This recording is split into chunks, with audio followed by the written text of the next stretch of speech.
Student स्वागत है हमारे यूट्यूब चैनल पर। चलिए आज एक हिंदी का टॉपिक है सर्वनाम। इसके बारे में हम समझते हैं कि सर्वनाम होता क्या है। देखो, सर्वनाम संज्ञा के स्थान पर आने वाले शब्द को कहा जाता है। यानी जब हम कोई बार बार संज्ञा यानी नाम को दोहराते हैं, उसे बचना है अगर, तो हम इस शब्द का इस्तेमाल करते हैं। उदाहरण से हम लोग समझेंगे। जैसे लिखा है, राम स्कूल गया, राम ने पढ़ाई की। ये एक सेंटेंस है, ठीक है। दो सेंटेंस हैं, दोनों में इन्होंने राम का जिक्र किया है। तो पहले राम तो सही है, ठीक है, राम स्कूल गया।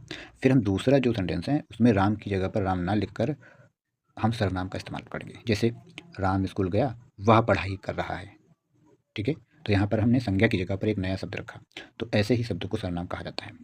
अर्थात वह शब्द जो संज्ञा के स्थान पर प्रयुक्त हों सर्वनाम कहलाते हैं। जैसे वह, यह, तुम, मैं, जो, कोई, अपना, खुद आदि।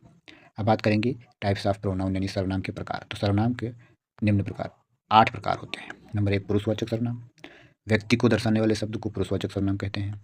मैं, तुम, वह, वे, यह, ये सारे शब्द पुरुषवाचक सर्वनाम हैं। नंबर 2, निजवाचक सर्वनाम। निज माने स्वयं, अपना।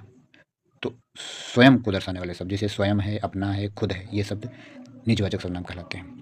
निश्चयवाचक सर्वनाम, किसी विशेष व्यक्ति वस्तु को निश्चित रूप से बताने वाले शब्द। जैसे कहेंगे यह मेरी कार है, वह व्यक्ति है, ऐसा। तो यह, वह, वही, यही, तो ये सब निश्चय बताने वाले शब्द हैं। अनिश्चयवाची सर्वनाम, अनिश्चय जैसे कुछ, कोई, किसी, कुछ एक, ऐसे शब्द को अनिश्चयवाची सर्वनाम कहा जाता है। प्रश्नवाचक, क्या, कौन, कैसे, किसने, ये सारे शब्द प्रश्नवाचक हैं। संकेतवाचक, जो संकेत देते हों, जैसे वह, ये, वही, इस आदि शब्द हैं। संबंधवाचक सर्वनाम, दो वाक्यों को जोड़ने वाले शब्द, जिसे, जिसे, जिसे, जिसको, जो, जिसे, जिसको, ऐसे शब्द को संबंधवाचक कहते हैं।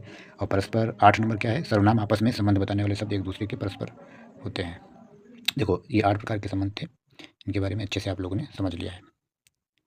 अब एक बार और मैं बता देता हूँ, संज्ञा के बदले जो शब्द काम करे उसे ही सर्वनाम कहते हैं, ठीक है। जैसे कि मैं स्कूल जाता हूँ, वह किताब पढ़ रहा है, यह मेरा घर है, कौन आया है, वे एक दूसरे से मिल रहे हैं। तो इसमें जो पहला सब्जेक्ट लिखा है, मैं, वह, यह, कौन, वे, ये सारे के सारे सर्वनाम हैं, ठीक है स्टूडेंट्स। और सर्वनाम 8 प्रकार के होते हैं। ओके, चलिए स्टूडेंट, मिलेंगे नेक्स्ट वीडियो में। Thank you.